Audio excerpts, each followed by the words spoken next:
texto que nos diz, história conhecida, sobre o pedido de Jairo, a filha de Jairo.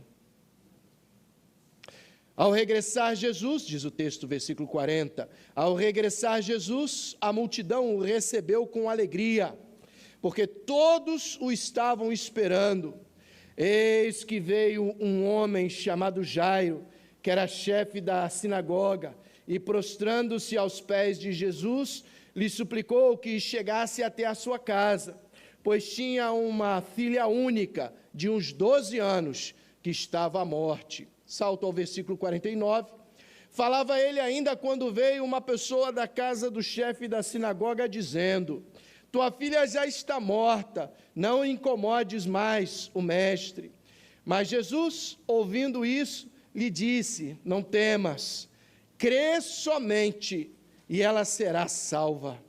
Tendo chegado à casa, a ninguém permitiu que entrassem com ele, senão Pedro, João, Tiago, e bem assim o pai e a mãe da menina. E todos choravam e a pranteavam. Mas ele disse: não choreis, ela não está morta, mas dorme. E riram-se dele, porque sabiam que ela estava morta. Entretanto, ele, tomando-a pela mão, disse-lhe em voz alta: menina, levanta-te. Voltou-lhe o espírito, e ela imediatamente se levantou. E ele mandou que lhe dessem de comer. Seus pais ficaram maravilhados, mas ele lhes advertiu que a ninguém contassem o que havia acontecido. Que linda história da palavra do nosso Senhor. Eu te convido a deixar a Bíblia aberta nesse texto. Vai ser uma oportunidade, outra mais, de aprendizado acerca das Escrituras Sagradas. A palavra está aqui aberta diante dos nossos olhos. Se aprende acerca da Bíblia através da orientação do Espírito Santo. Que seja, de fato, uma mensagem que venha ao nosso coração através da aclaração, da iluminação do Espírito Santo. Vamos orar outra vez? Feche os teus olhos. Vamos orar e pedir ao Senhor que fale, que seja Ele falando ao nosso coração no dia de hoje. Senhor, nós te agradecemos por esse domingo especial. Louvamos, exaltamos, adoramos o teu santo nome, por esse domingo em que estamos em tua presença. Temos escutado a tua voz, Senhor. Temos escutado a tua voz desde o primeiro culto, passando pela escola bíblica, também já durante esse culto, na ministração, nos louvores, na oração, e agora no momento principal, quando abrimos a palavra, sabendo que o Senhor é aquele quem fala ao nosso coração. Que seja uma mensagem que venha através da iluminação, da aclaração do teu Santo Espírito, e que possamos sair daqui, Senhor, cheios da presença do teu Santo Espírito, transbordando na tua graça, certos que escutamos a sua voz e fomos edificados pela tua palavra. Oramos, te agradecemos e fazemos isso no nome santo do Senhor Jesus. Amém. Amém. Mais ou menos uns 20 anos atrás, numa eleição presidencial, ainda eram tempos como os de hoje, de grande polarização, de grande divisão político-partidária no Brasil, e apoiando o candidato da situação naquele tempo, uma famosa atriz brasileira foi até a TV e deu um testemunho no horário de propaganda eleitoral, dizendo que ela tinha medo se o outro candidato ganhasse, do que seria, porque era uma incógnita, uma incerteza, que não deveríamos apostar politicamente em incertezas, e que ela tinha muito medo. Aquilo causou um grande impacto na campanha política daqueles dias. E no dia seguinte, aproveitando essa situação, o candidato adversário aproveitou-se numa jogada de marketing e teceu então um tipo de moto, um tipo de slogan, dizendo que a esperança iria vencer o medo. E quando esse outro candidato ganhou, o lema passou a ser esse, que a esperança venceu o medo. Era uma falsa esperança, é verdade, uma esperança na política partidária, uma esperança nas coisas do tempo de hoje. quando sabemos que é possível ter esperança mesmo no meio de um grande assombro, no meio de um grande medo, desde que a nossa esperança esteja focada não no homem, não no Messias, que seria um bom político, senão no verdadeiro Messias, o Cristo, o nosso Senhor e o nosso Salvador. Dizer, de fato, que em Cristo, quando a nossa esperança está em Cristo, essa esperança pode vencer o medo. E aqui temos um pai com um profundo e terrível medo no seu coração. Até que ele se encontra com o Senhor da esperança, Jesus.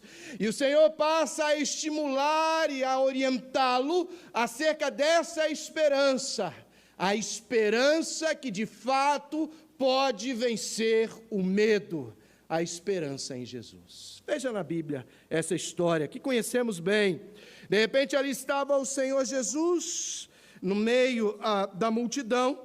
Quando todos estavam esperando a ele e o Senhor, veio até o Senhor um homem, versículo 41, chamado Jairo, chefe da sinagoga, e cheio de temor, cheio de medo também em seu coração, prostrou-se diante de Jesus e lhe suplicou que chegasse até a sua casa, pois ele tinha uma filha única de uns 12 anos, que estava à beira da morte. Não sabemos qual a enfermidade acometeu essa menina adolescente, mas conseguimos compreender bem o medo que estava no coração desse pai, o medo do coração de Jairo. Era a sua filha, a sua única filha de 12 anos, à beira da morte, uma situação extrema de enfermidade, em que eles possivelmente já tenham buscado todas as outras alternativas da ciência na época, todas as outras alternativas médicas em acordo com a medicina da época, e nada foi capaz de dar um jeito no problema, na enfermidade pela qual passava essa menina. 12 anos, filha única, à beira da morte. Imagina você que é pai, como estava o coração de Jairo. O grande medo do coração de Jairo, perder a sua única filha. Eu imagino a situação de temor no coração desse homem, primeiro porque ali finalizaria o nome da sua família. Isso era muito importante para os judeus, a continuidade no nome da família. E ali a sua herança, a sua continuação como família finalizaria ali. Porque ele tinha uma filha, uma única filha, e essa filha estava à beira da morte. E agora? Como seria a continuação da sua herança familiar, do nome da sua família, se esta filha única, viesse a óbito? O primeiro grande medo no coração de Jairo. Mas tem mais, não apenas esta questão da morte da filha e o final da continuação da sua família, da sua herança genética, familiar, de sangue. Isso era importante para o judeu. Mas tem mais, era sua filha. Eu tive filhos biológicos. Imagino eu, muito diferente a relação de um pai com uma filha.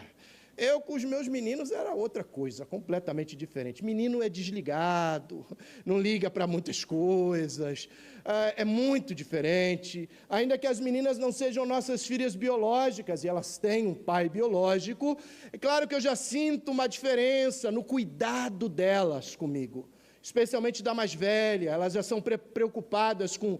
Quando vamos fazer aniversário, elas já se preparam, o que vão fazer de surpresa, tanto para mim quanto para a Cristina. Meus meninos nem ideia, nem tchum para essa situação. Eles nem iriam pensar em situações como essa. E elas já pensam de antemão o que vão fazer. Se viajamos, elas já se preparam.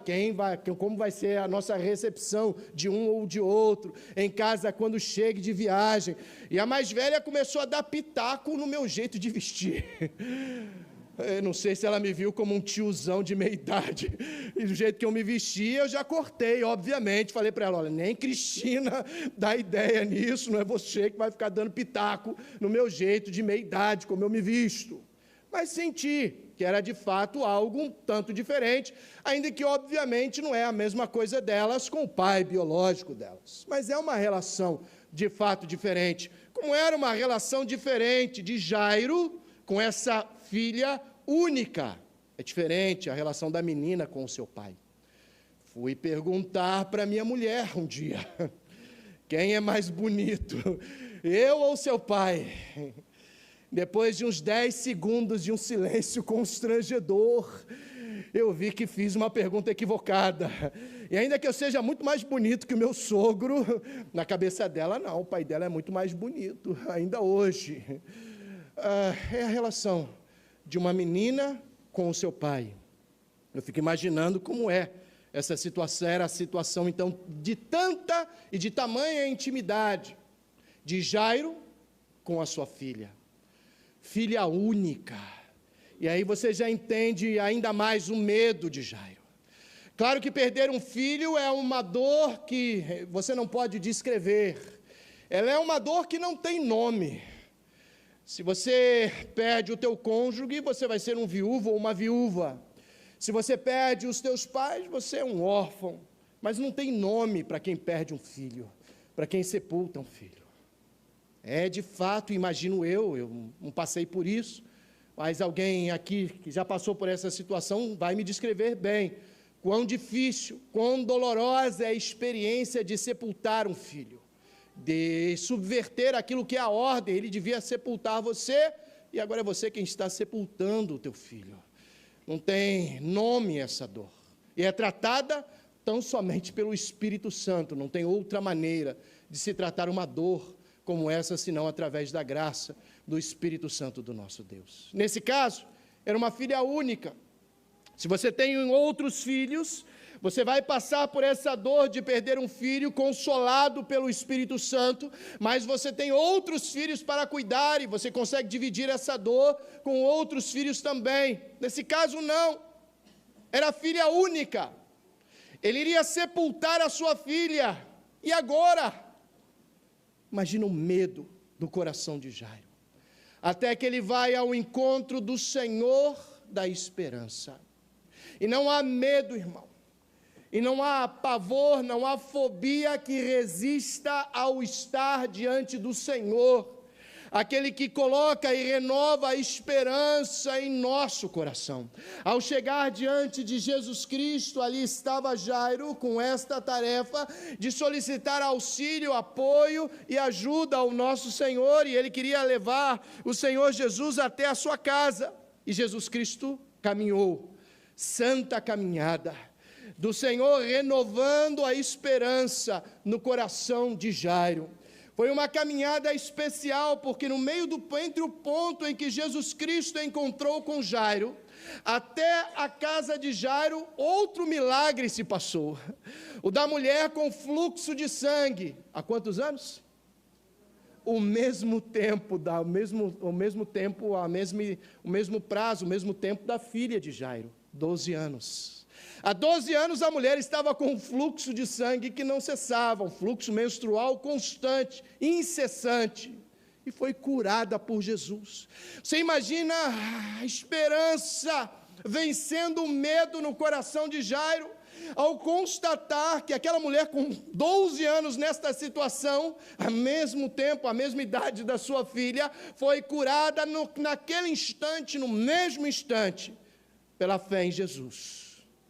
Era a esperança renovada, que ia vencer o medo, enquanto ele caminhava com Jesus até a sua casa. Mas, no final daquele milagre, já no final da jornada em que Jesus despedia a mulher, dizendo: filha, a tua fé te salvou, vai-te em paz. De repente, enquanto Jesus ainda falava, não chegaram à casa de Jairo. Versículo de número 49, você vê nas Escrituras Sagradas, uma pessoa chegou da casa do chefe da sinagoga e disse: a tua filha já está morta, não incomodes mais o mestre. Tem muita gente que sempre quer aguar a nossa esperança, mesmo inconvenientes como esse. Ele não teve nenhum tato para falar acerca da morte da filha de Jairo.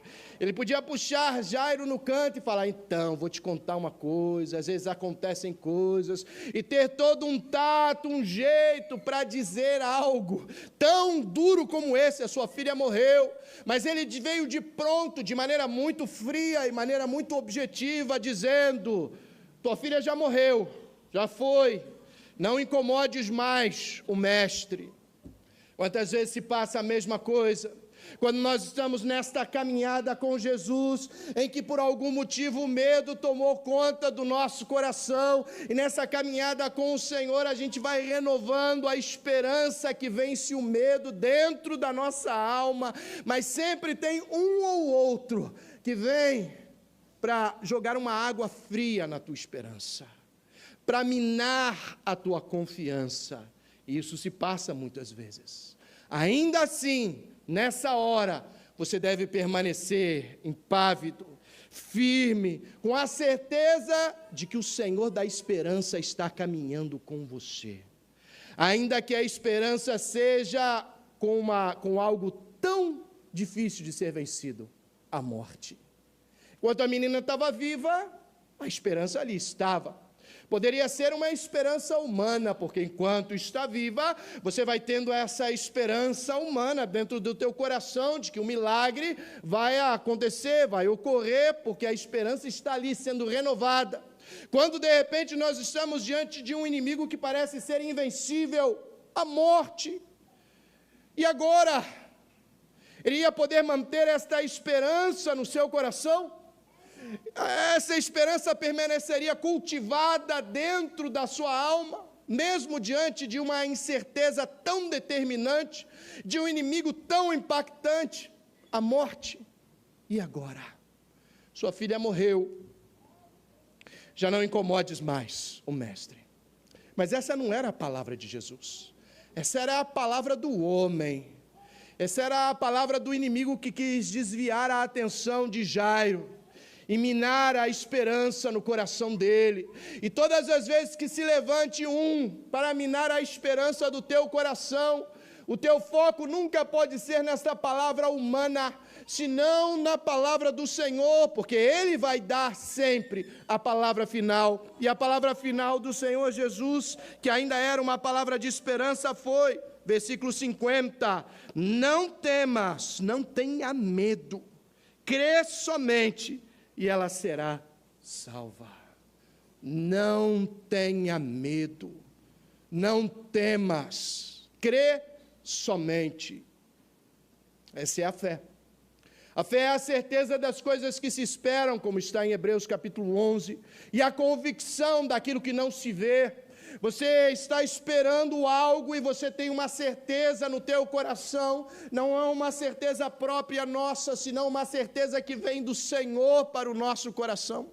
Você tem uma convicção, você não viu o Senhor com esses olhos, você não foi testemunha ocular de Jesus, você nunca viu com esses olhos, literalmente, o Senhor, mas você crê na existência de um Deus, mais além da tua visão humana. É possível que você não esteja vendo hoje aquilo que você tanto espera.